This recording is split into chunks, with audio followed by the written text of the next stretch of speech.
from a study by Jürgen Longwinter, professor of mortality at the Grey College. Most people, when they encounter death, do so in a headlong and forward-moving fashion, a linear fashion, proceeding from the last moment of life through the interface of mortality and into the first moment of death. It is a clean and a simple process, going only forward, onward, into the eternity of non-being. In some rare instances, though, an individual manages to come at death from the wrong angle, to brush against it, glimpse it, breathe in its aroma, and come away with the scent still lingering in their nostrils. I've spent years collecting the accounts of these non-death experiences, and herein I hope to set forth some of my findings. Notably, before we begin, I should mention the frequency with which some of the not quite dying encounter what they perceive to be other individual beings. Subject number 33, for example, says, and I quote, "I felt as though I was falling for a long time, and then I met a stranger of some species I had never seen before. He claimed to be the only one of his race." Subject 69 reports, "I met a pale man who said he was deaf. He made me play 3-dragon ante with him for my life." Some subjects associate these figures with a personified death, while others do not. Thus far, not a single subject has identified these entities directly as any documented god of death, be it Vecna, Joss, or even the Raven Queen. A follow-up analysis in association with the Department of Theology may be in order.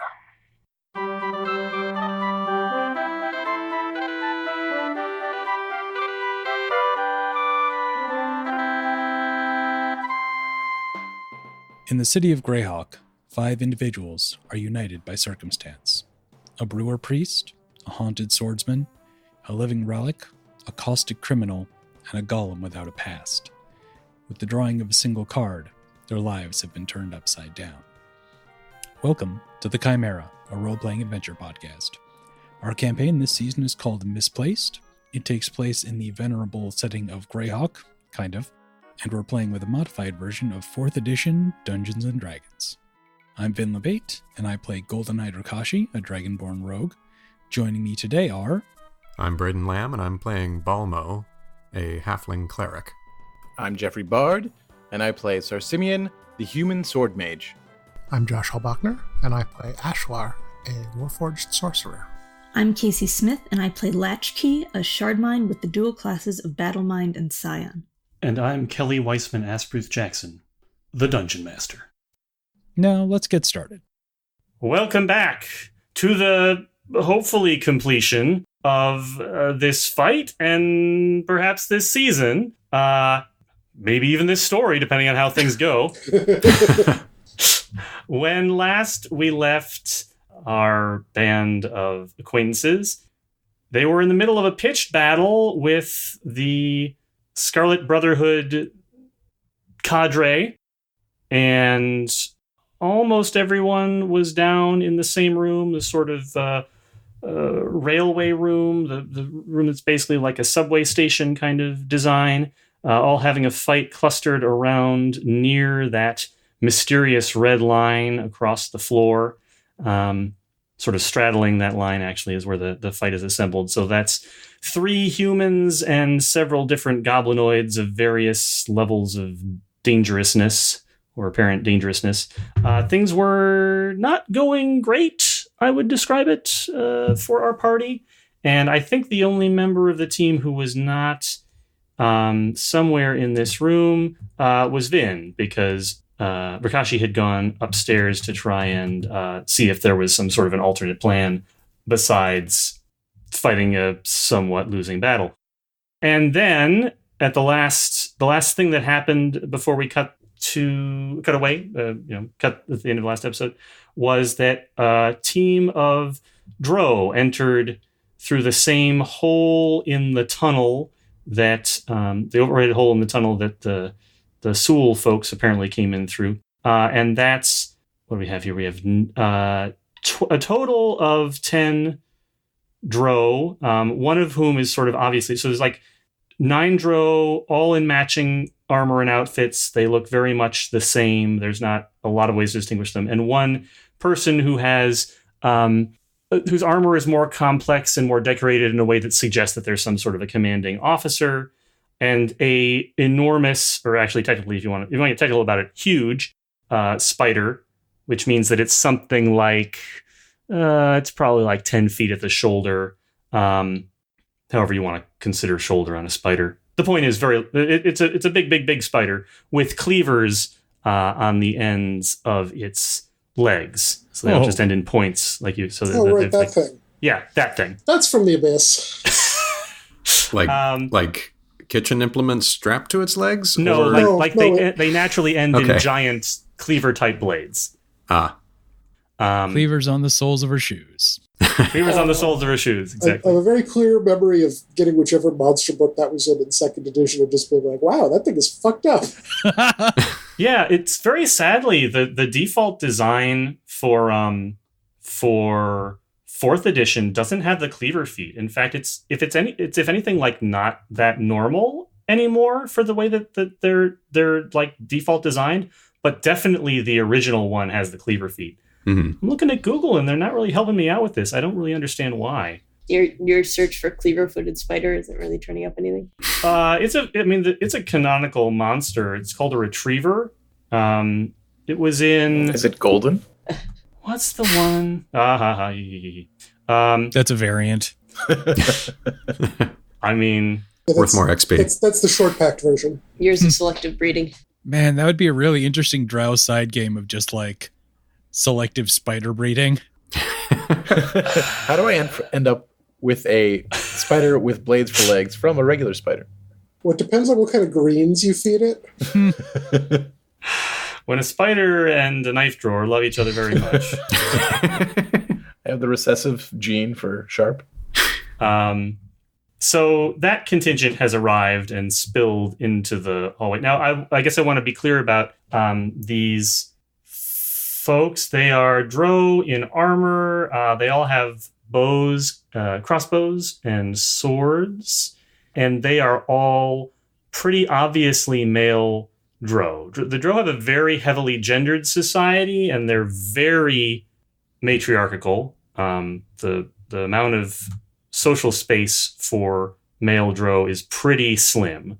So as a result of that, even though there are a number of ways in which Drow gender isn't maybe quite as easily distinguished as in humans, because they basically all wear their hair long and nobody has facial hair, clothing is pretty heavily gendered. And in particular, Drow who have breasts emphasize the fact that they have breasts because it's a sign of social status.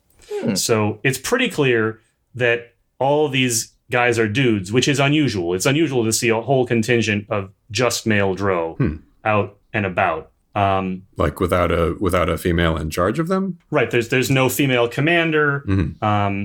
It's a little bit weird for those of you who have any experience with the Drow. And there is an insignia on the armor. There's like a sigil patch that's on various points on the breastplates of these guys. And that insignia is basically a half circle, so like sort of a U shape of 8 dots with 2 little crescents coming down in the middle. I'm not trying to be obtuse about that. That's meant to be a very abstract image of a spider's face, right? So like the eyes and then the fangs. So I'm not able to directly look at them, so you can decide whether or not you want to tell us this now or when I come back into the room, if that happens. But is this the same uniform that Darbin was wearing? Yes. Okay. Roughly. But none of these are Darbin.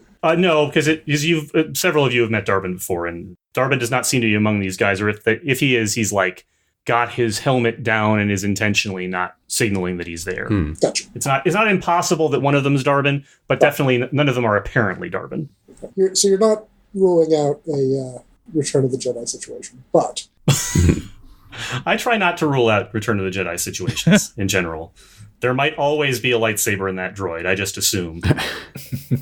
The spider vomits up a laser sword. We saw Darbin though, right? When we zoomed in and we saw Rakashi and Darbin sitting in a tree, performing some kind of verb ending in ing. And he didn't seem to be wearing this uniform at that time, did he? No, I mean, he was just wearing armor, right? I mean, at the distance, you wouldn't have necessarily seen the insignia. Now you're closer on Right. it. So Okay. I would say the intent is that these guys are wearing an outfit similar to what he was wearing. So when we stopped, we were at the end of, I believe it was round 1. And now we are at the beginning of round 2. So the round opens, and can we just go around and say where people are in terms of their hit points? 17. 15. 16. 51. 41. Okay. Problematic. Everyone, I would agree. Drinks are on me. I think that's actually what Balmo says as a means of signaling fall back and let's get some healing. Mm-hmm. If I get that opportunity to, I will gladly take it. First move goes to Raihar. Raihar, this again being the guy with the mark on his forehead, the black hair, the goggles, the loosely fitting scarlet robes. He reaches into those robes, pulls out a vial, uncorks it, and throws it back, and seems fortified by whatever was inside of it. There's a certain sparkling around him. That's why they call it Thunderbird. Evident places where he was bleeding, he seems to not be bleeding anymore. And then he does he throws out a roundhouse kick that sweeps like basically a 360, ignoring the friends of his that are adjacent to him, but swiping at both Sarsimian and Latchkey. Sarsimian, what's your reflex defense? Reflex defense should be 21 right now. Okay. And Latchkey, yours? 18. All right. Well, you got lucky on this one because he missed both of you. Oh, thank God. That's Raihar's turn. So it was just an attack against the two of them, because not that I want to put Bach in danger's way, but I should point out that Bach is right there too. I'm sorry. Thank you for. I was not thinking about the fact that Bach is a letter. We should get him a dog icon. Yeah. I'll draw one. Yes. Anyways, what's your reflex defense? Reflex defense is 18. Okay. Well, you're okay anyways. Awesome. It missed Bach as well, so he whiffed. Whiffed on the woof. Oh. Whiffed on the woof. All right. He looks perturbed that you all managed to duck out of the way of that. Next move is Orns, the guy on the giant, stinking, demonic rat creature.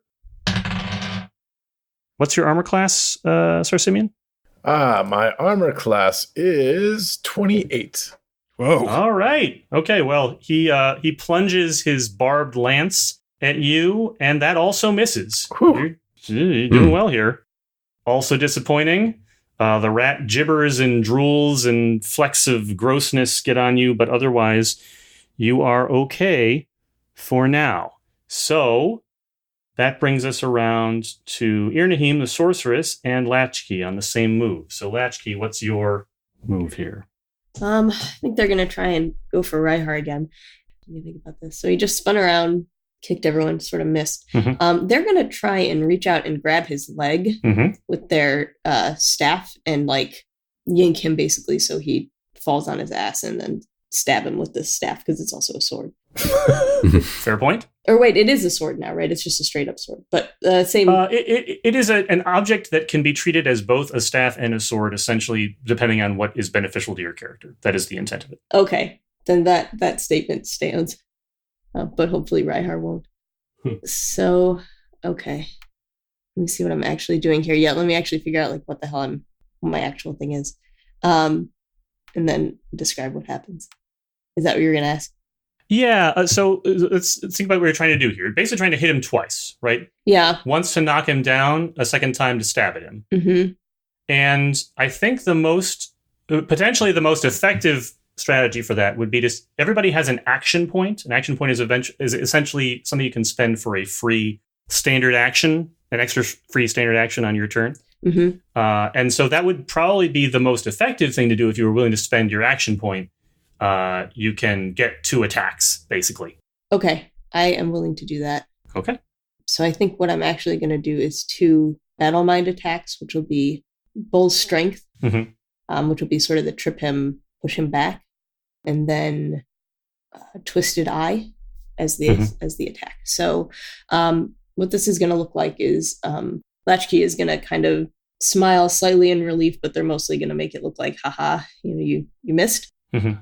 And then they're going to push their sword out, and a light's going to come out of the hilt so that it becomes more like a staff, like the hilt becomes sort of like a staff handle. Mm-hmm. So they can hang on to that and reach further. And the goal is to just sort of scoop the blade kind of under his foot as he comes back around and yank, and then stab downward with the both prongs of the blade kind of flaring brightly as that happens. What color is that, Kacey? One side is pink and one side is purple. Is that right, Kelly? I believe that's what we said, yes. So it just sort of becomes really bright until it almost becomes more like a white light as it stabs. Very good. I'm going to call this a level 2 stunt. And then do I roll for each attack? Is that correct? That's right. They're 2 separate events because you spent the action point. Yep. 13, 28. So the first one was 13? Yeah, I think that one probably doesn't hit. It does not. But the second one, they're both attacks on AC, right? Yes, I believe they are. Yes. Yeah, so the second one will hit. So that's, what do you want to put your stunt value into? I want him to lose his next move. Lose his next move. Let me just make sure I see that. That's, There's a line that's 22 that says target force 2, and then... Oh, I see, yes. Target force 2. So, lose next minor action, lose next move. I see. So, got it. Okay. And the damage from that is what? 22. All right. You get in a good strike. I mean, the first one, misses, he just jumps over the sweep. But the second strike is very solid and plunges into his abdomen in a very visible, wounding way. Meanwhile, Irnahim. All right. Latchkey and Sarsimian, your will saves, please. 20 at the moment. Also 20. Okay. So, Irnahim releases a blast of coruscating light it's shaped like a series of tentacles and eyes and teeth, basically, that washes over. It's kind of like a cone shape, so it definitely includes both her allies and her enemies, but it catches both Latchkey and Sarsimian in the blast. It doesn't appear to have any impact on the other. And it'll also get Bach. And what's your will save, Braden? 19. Okay, so it's going to hit Bach too. All right. So this coruscating light, various prismatic colors, shaped like just a mass of tentacles and eyes and teeth. It's overwhelming to the senses, all of the ones that you have, Latchkey and Sarsimian, and very unpleasant and painful. So that is 21 damage. Oh. And that will be enough to dissipate Bach, I believe. Yeah, and also I take 5 plus half my level of damage when that happens. Right. So you're level, what, 7? 7, so 3, 8? 8 more? Yep. And that will take me to -6. Okay. So, Sarsimian, you are at death's door. I hate being here. Everybody mark that down on your sheet, and Latchkey, that's not, you're still awake, right? That's not, yeah, below. I'm at like half hit points right now. Okay. When that happens to you, Latchkey, Irnahim appears to disappear. Okay. Sarsimian.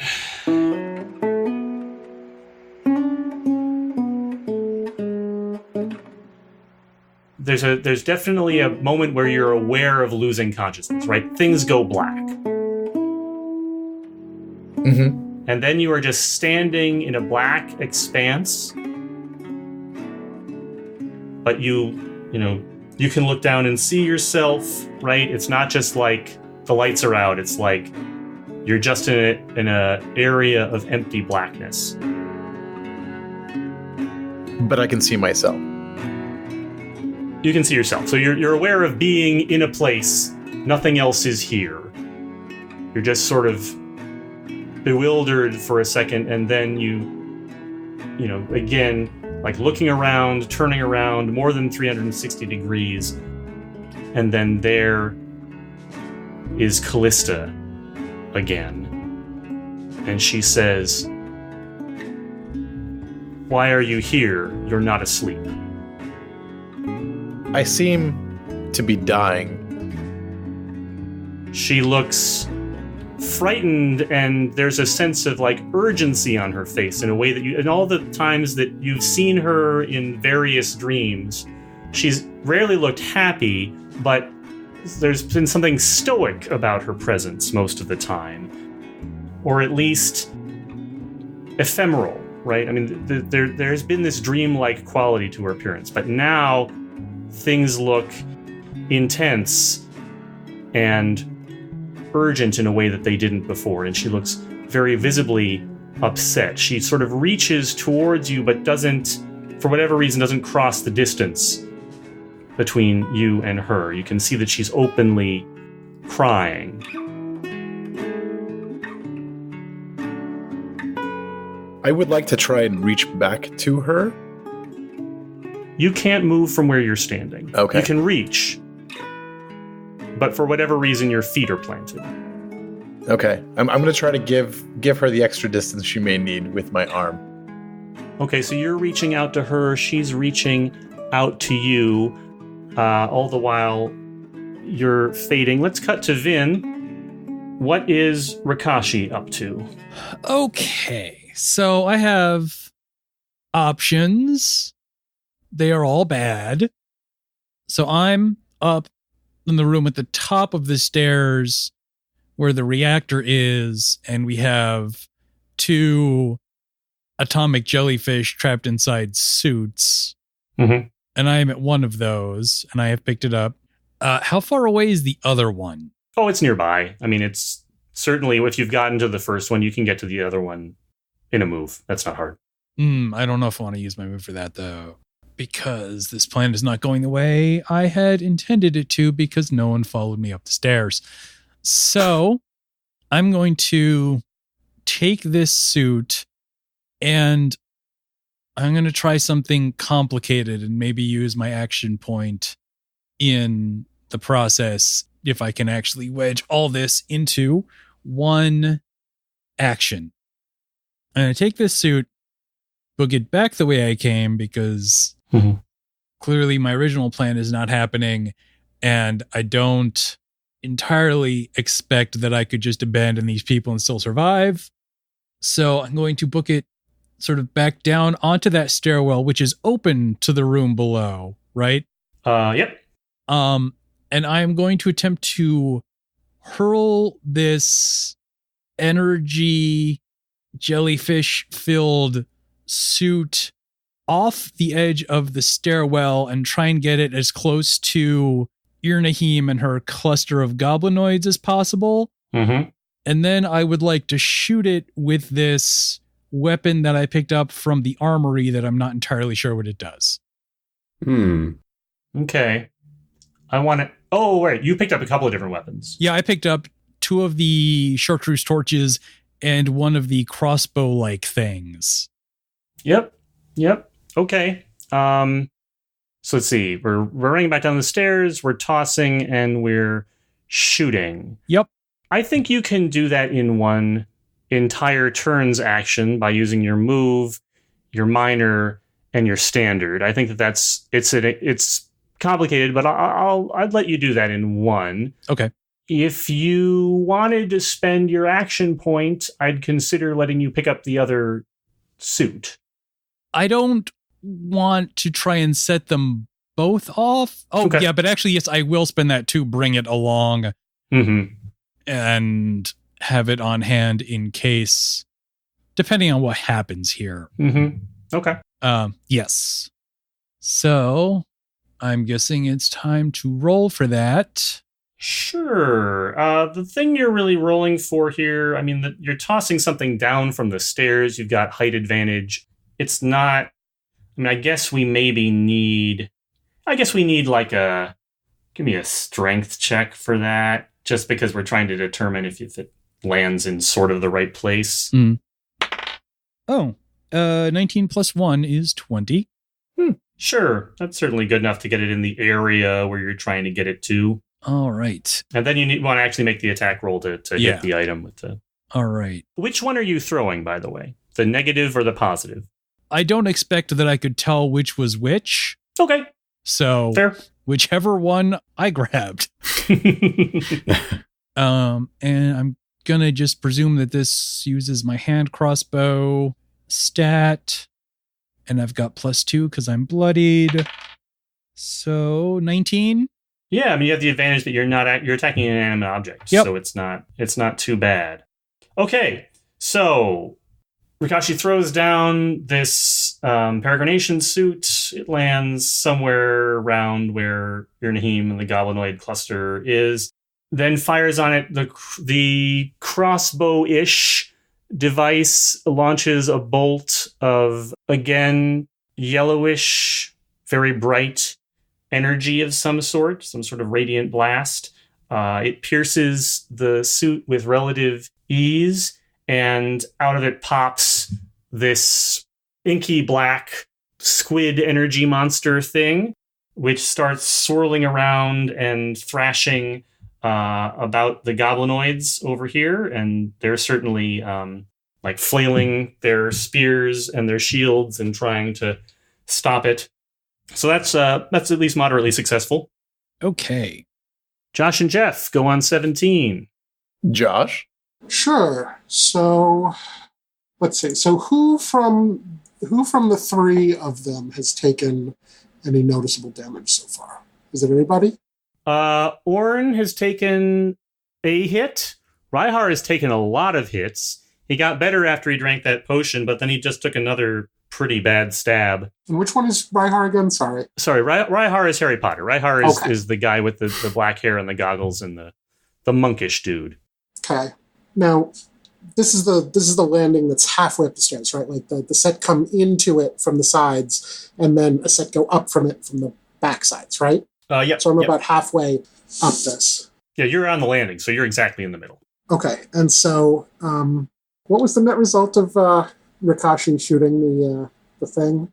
It released a monster that is now harassing. Let me see. I don't think I have an X icon, but it released this monster that is now harassing the goblinoids and Irnahim over in the quadrant that she's in.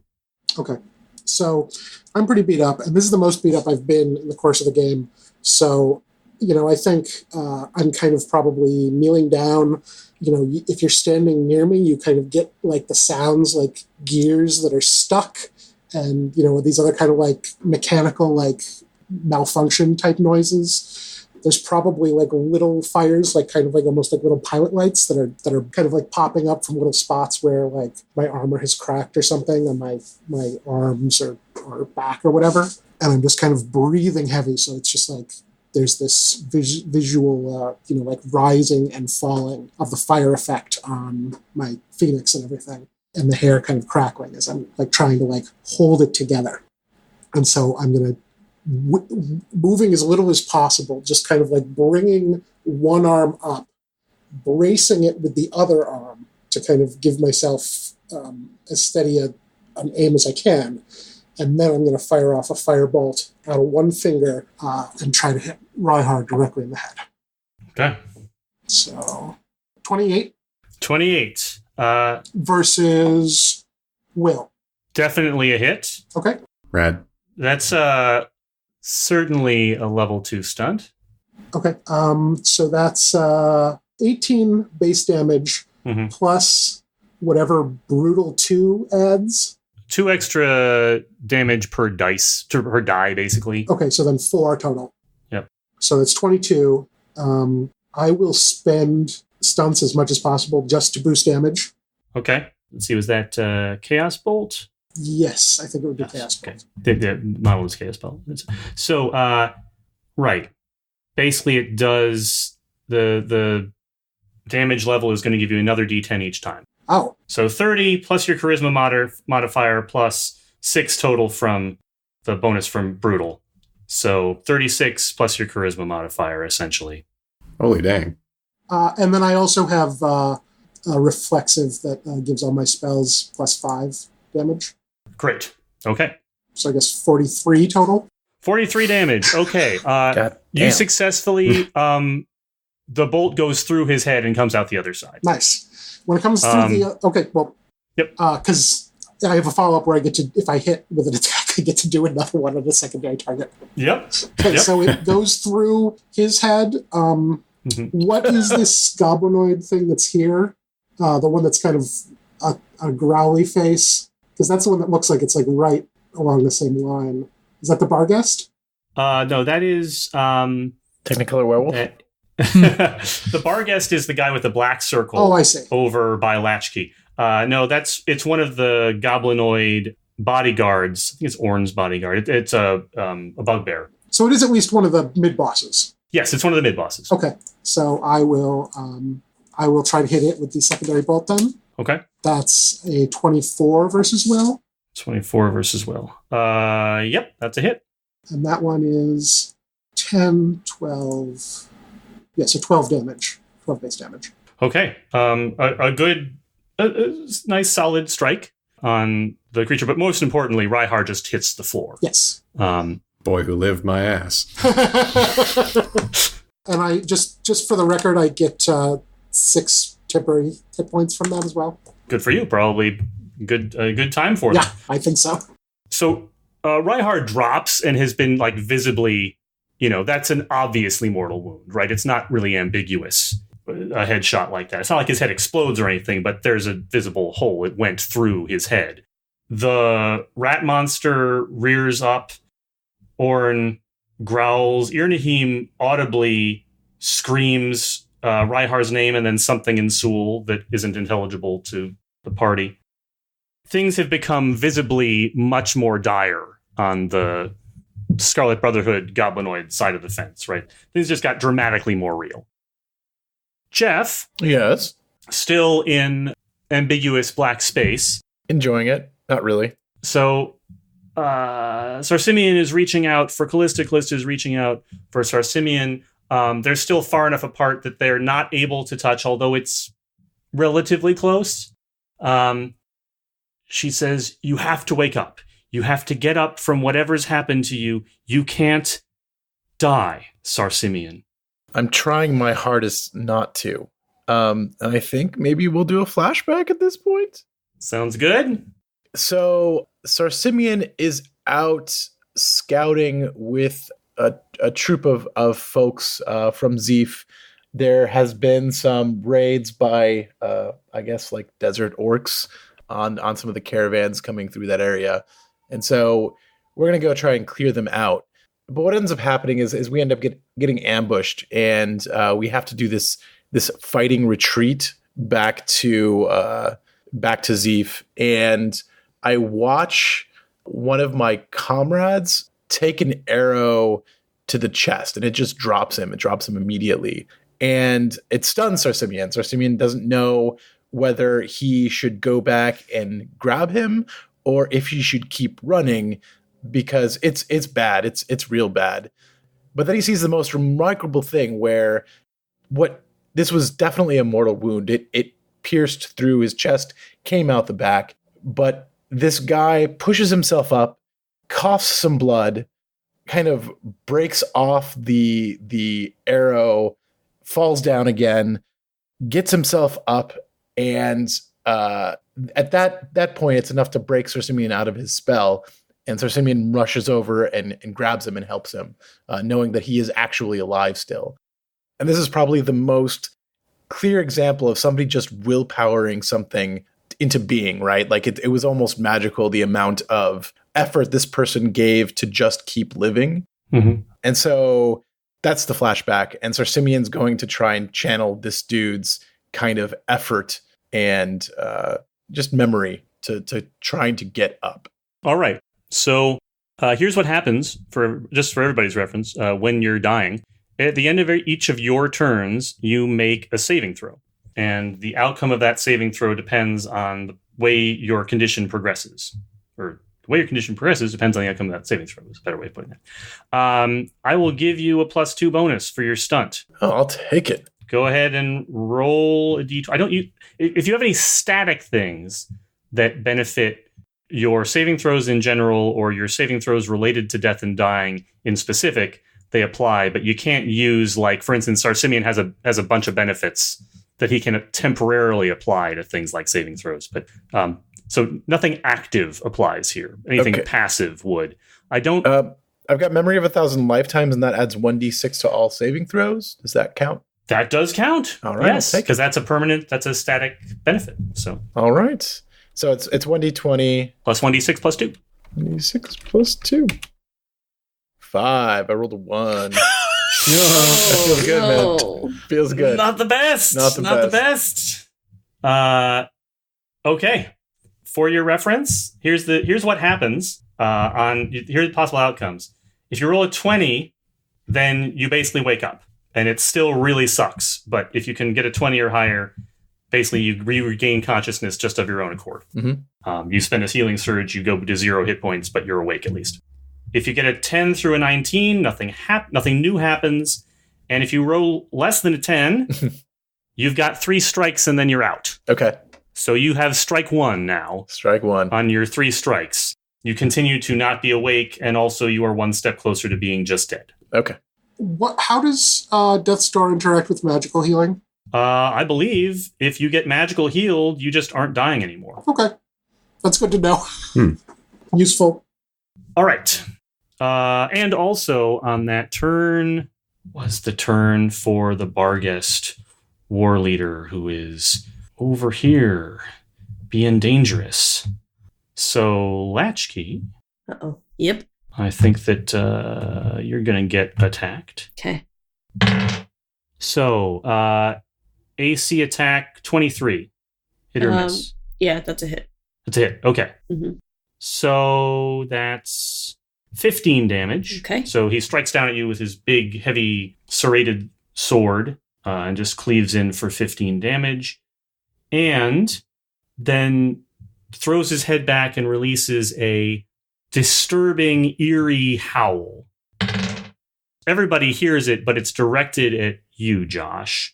So that is a attack of 28 versus will against Ash. That is a hit. I had a bunch of benefits against that, but not enough. Okay, that is 13 damage, and Ash is dazed until the end of the Barghest's next turn. Dazed.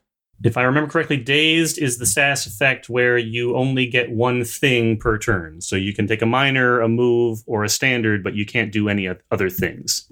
So you're basically like less effective each turn that you're dazed. And next we have Braden. Okay.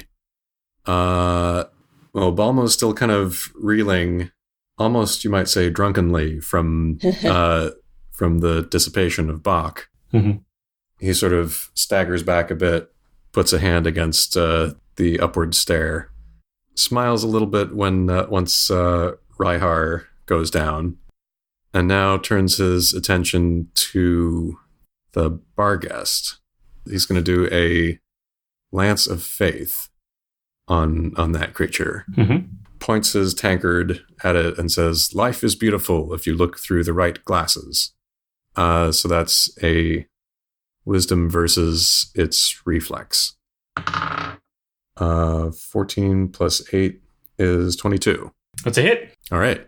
It takes 14 radiant damage, and one ally I can see gains a +2 to their next attack roll against the target, which would be Latchkey, and follow that up with a healing word.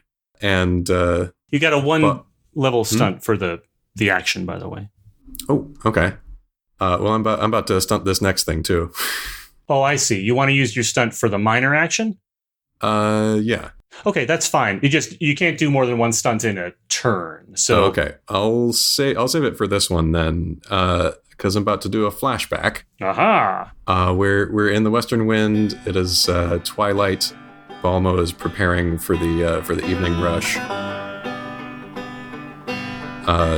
Bar towel, drying out some glasses, and in walks Sarsimian, looking a little groggy, bags under his eyes, sits down at the bar, and Balmo says, "Sarsimian, my old friend, what's ailing you?" And Sarsimian says, I haven't been sleeping well the last few nights. Oh, really? Tell me about it. Before he can tell Balmo about it, in lurches Latchkey, flickering between colors in an agitated sort of way, and pink and green, and Latchkey, how are you doing? And Latchkey, if I may put some words in your mouth, says, we are not good, shitty, bad. And before Latchkey can say anything more, in walk Ash and Rikashi, looking sickly and scorched through separate doors, together but very clearly not speaking to each other. They sit down as well. Balmo looks at everyone at the bar. This is the first time that these five acquaintances have been in the same room at the same time.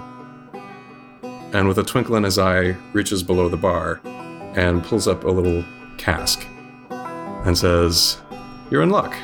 I've just finished my new project. This is the quint. You've heard of a triple and a quadruple? This is a quint. It is made with quints." And that's the end of the flashback. That was delightful. So then it's going to be a healing word. Slancha! Balmo takes a little sip of this before he splashes it toward Sarsimian. And it's Sarsimian gains back 15 hit points, a +2 to defense for the encounter, and if you are then awake, a free basic attack on the nearest enemy. Whoa, I like it. So I gain 15? Yep.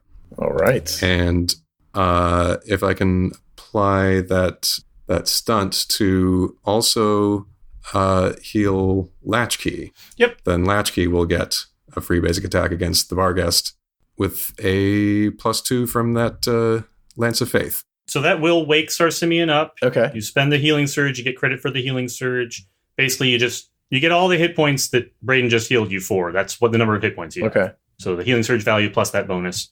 Latchkey, likewise, you get those hit points. I think that will take you most of the way back to full health. And then we resolve your free basic attacks on this turn. Before I wake up, like as I'm kind of feeling the twinkling of getting healed, whatever that may feel like, Sarsimian, in his exchange with Callista, goes from this sense of like palpable effort, right? Like you really straining to reach Callista's hand, to kind of relaxing back, smiling at her, and then disappearing from that space. And then I guess he wakes up with his face planted against the ground, and he feels for his sword. He's got it still in his hand, and he sees Orn's feet, I guess, like above him. And he disappears for a moment. So he's laying on the ground, and he kind of teleports himself to standing and catches Orn off guard and tries for his face. Okay. But we'll see if that works. So 30. Ooh. 30. Okay. Yeah. AC. That's a good face smash. And that'll be 10, 6, 23 damage. Good hit. Good solid hit. Definitely cuts him on the face. He reels. Remember, he's still on top of the rat. So right. it's like you sort of cut up to a guy in, fighting a mounted opponent from the floor is already a disadvantage, but you got in a good hit anyways. He tries to sort of move in the saddle to dodge the blow, doesn't effectively, so he gets clipped. There's a a guttural noise as he takes the hit and is clearly affected by it. And his eyes, just after the moment where he's struck, his eyes sort of go wide, and he says very audibly, "Larendenjo?" The stalker says hi. So that's a very visible reaction on his face, not just from being hit, but like that realization definitely means something to him. And anyone who's looking at Irnahim can, when she hears that word, also like there's a grave change in her expression as well. Is it fear or just recognition? Some combination of recognition, surprise, and fear might be it, or something that registers as similar to fear. Okay. And then Latchkey, you also get a free hit. Yep.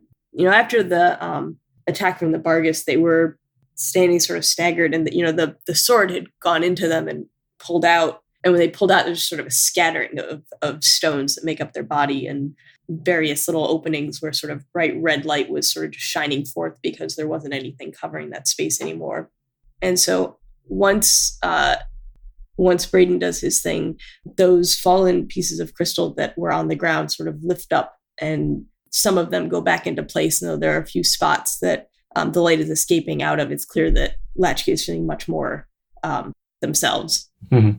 And I want to go to a quick flashback where Latchkey and Ash are going into a bar, not the Western Wind, and Latchkey is red, and the goblin at the door is sort of not exactly a bouncer because he's a goblin, but the one that sort of keeps track of who's coming and going and kind of eyes Latchkey and is like, "We don't want any trouble this time."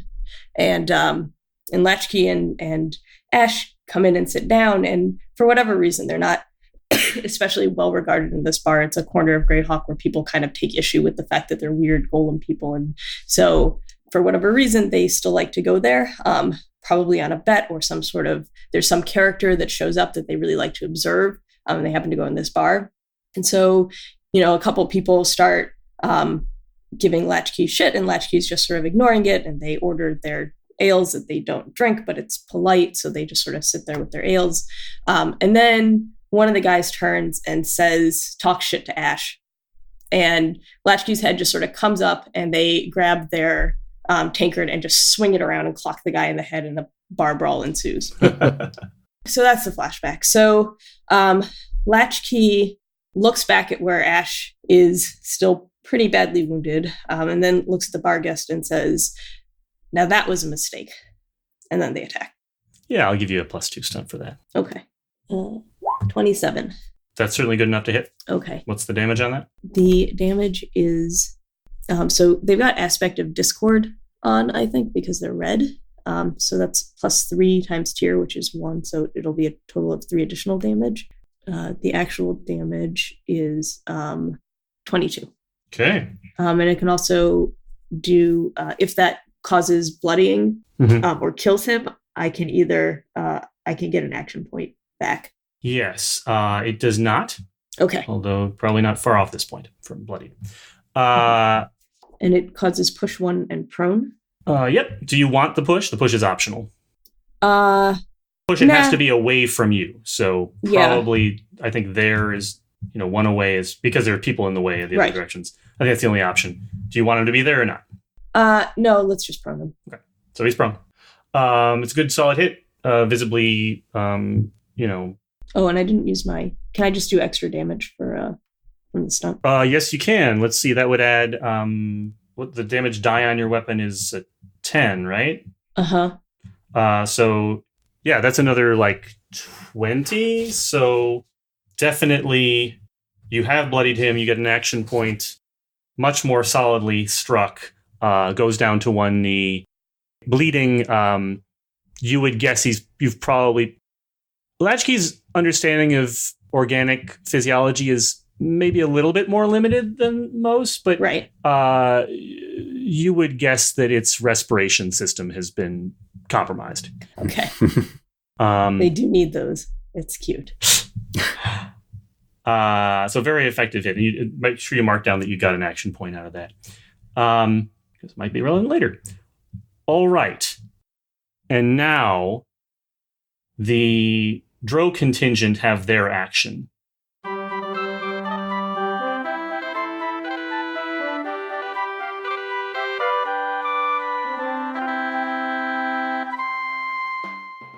That's it this week for the Chimera. Our theme music is Hoof, Heart, and Hiss by Matt Weber. You can find a link to more of Matt's work and any other music used in this episode in the show notes. You can support the show by going to patreon.com/chimerapod, or by leaving us a rating on your favorite podcast app, or just by telling a friend. We'll be back with a new episode in 2 weeks, but if you want to see what we're up to in the meantime, you can find us online at thechimera.space or on Twitter or Facebook at ChimeraPod. Thanks for listening.